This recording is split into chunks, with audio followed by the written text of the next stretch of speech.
Welcome to this presentation on excerpts from The Joy of Enlightenment by Tarajoti Govinda, the teachings of Lord Gautama Buddha.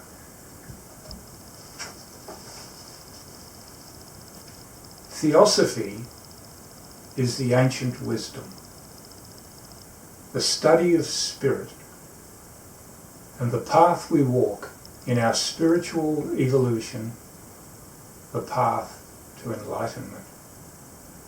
Gautama Buddha was himself an emissary of the wisdom through loving kindness and compassion.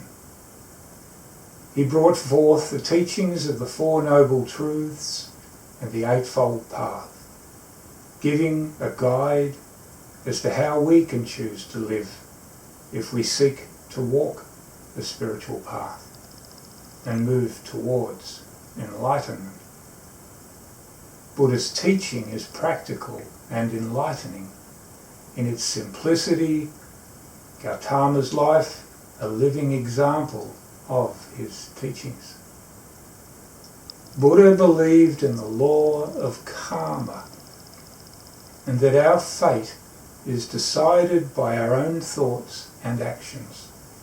He believed that moral people have only to do good and let the law of karma work for them.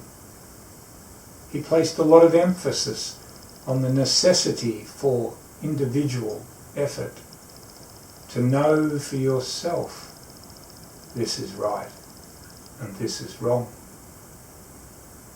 to come from the heart. Buddha taught his monks to live in harmlessness and to take refuge in the teachings. The Four Noble Truths. Acknowledgement. Acknowledge that suffering exists. Create an inner state of peace which is not disturbed by loss or gain, blame or praise, well-being or adversity, through right living and balanced meditation. Cultivate detachment as a remedy to let go of suffering. Acceptance. We create suffering because we do not accept life as it is. Suffering may be God-given and comes according to our karma. Detachment. The way to eliminate suffering is to give up craving. We come to experience life as it is, without judgment, about what is considered a good or bad experience. Compassion. Find the middle way and not live in the extremes. Learn to live a path of right relations to God and one's fellow beings. Wisdom, virtue, concentration leads to freedom. The Eightfold Path. Truth. Right understanding, right belief. Seeing life as it is and realizing the true nature of existence. To understand and believe in life as it is and not as it appears to be. Understanding oneself through self-examination and self-observation. Believing in something greater than yourself that becomes an ideal to reach for. Seeking for truth. Goodwill, right thought. Goodwill comes as a result of right thought. We observe our thoughts and study their nature. Gradually, we cultivate good thoughts that will counteract the negative ones and clear the mind. When we have right thought, actions of goodwill and harmlessness follow. We reach the destination gradually by continuous effort and determination. Loving kindness, right speech. Cultivating speech that is positive and loving. Refrain from telling lies and gossip, and address people in a kind and tolerant manner. Choosing the right time to speak, and speaking only what is useful. Speak only words that do not bring remorse or hurt another. We learn to speak only when needed. Harmlessness, right action. Extending compassion to all living beings. The building of character is the fruit of personal exertion. We each have to build it up by thought, reflection, care, effort, mindfulness, and concentrated activity. Ultimately, our character is the result of our own endeavour. To develop, we need to be vigilant and ever mindful. To find right action, we need to cultivate love. The knowledge of what is right must come from within. Right action involves acting from the heart without attachment to the outcome. Right action comes when we ourselves decide to act in better ways. Dharma, right livelihood. Dharma is living according to soul's purpose in life. Living in accordance with our beliefs and taking on a way of living that is not harmful to others or to ourselves. To live a righteous life, doing one's duty to the best of one's ability and leaving nothing undone. Attention to be paid to all of our duties towards those with whom we have relations.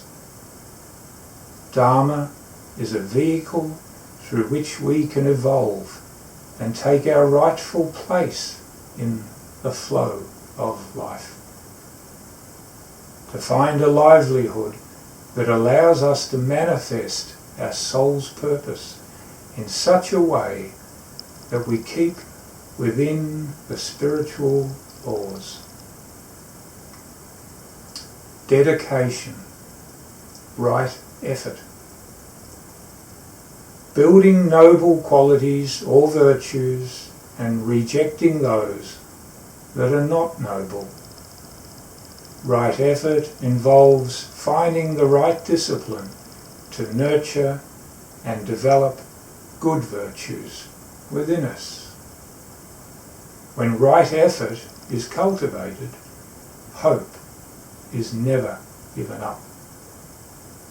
The will is used to produce and develop wholesome thoughts and to maintain a favourable object of concentration, meditation, putting in the appropriate effort and taking the right steps in order that we work to reach our goal. Right effort is wholehearted dedication, awareness, right mindfulness, right remembrance. Through mindfulness, we can cultivate harmlessness, loving kindness, and compassion, and become conscious of our thoughts, words, and acts, training our mind to examine things in such a way as to recognize what is important and not be led astray. Become detached from thoughts of self. Remain aware and stay present. Applying right memory is partly about remembering the positive aspects, putting the negative ones out of our mind and not holding on to them. We are mindful to cultivate the goodness. Liberation, right concentration, right meditation. True freedom comes from liberation of soul, through dedicated effort and through living by the spiritual laws. It is the practice of meditation which leads to a full understanding of the impermanence of things and eventually to nirvana. Meditation requires discipline and training. Right concentration brings calm and enables us to develop insight or true wisdom, in turn enabling us to see things as they really are. The state of impermanence, the state of suffering, and the not self. Meditation comes to fulfillment as calm and insight work together. Right meditation and concentration lead to joy. In coming to know the principles that Buddha taught, we also come into contact with the principles of right human relations, the Christed principles, which provide the steps needed to walk the Christed path. It is here that we see the merging of Christ and Buddha in action. When Buddha was approaching his death, he called his disciple close and said, "It may be that some think the word of Master is ended. We have no teacher anymore. But this is not so. The Dharma is there and the rules, they are your teacher." The Lord Buddha told them about his successor, Maitreya, the great compassionate one, who, when it is time for another Buddha age to begin, will arise in the world. Of him, Buddha is reported to have said, "He is endowed with knowledge and right conduct, a knower of the worlds, incomparable, a teacher of gods and humanity, and he will proclaim and make known the doctrine, which will make known the laws and the way of the heart." The understanding and practice of the steps on the Noble Eightfold Path pave the way into the Aquarian age, the age of Maitreya, the age of the heart.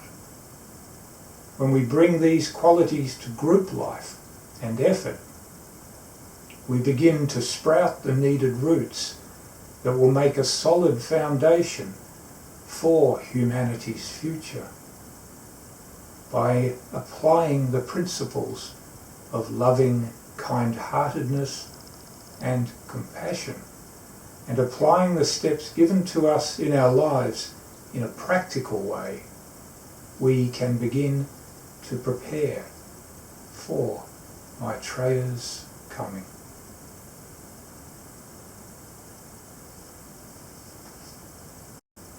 And this was a reading of excerpts from The Joy of Enlightenment by Tara Jyoti Govinda.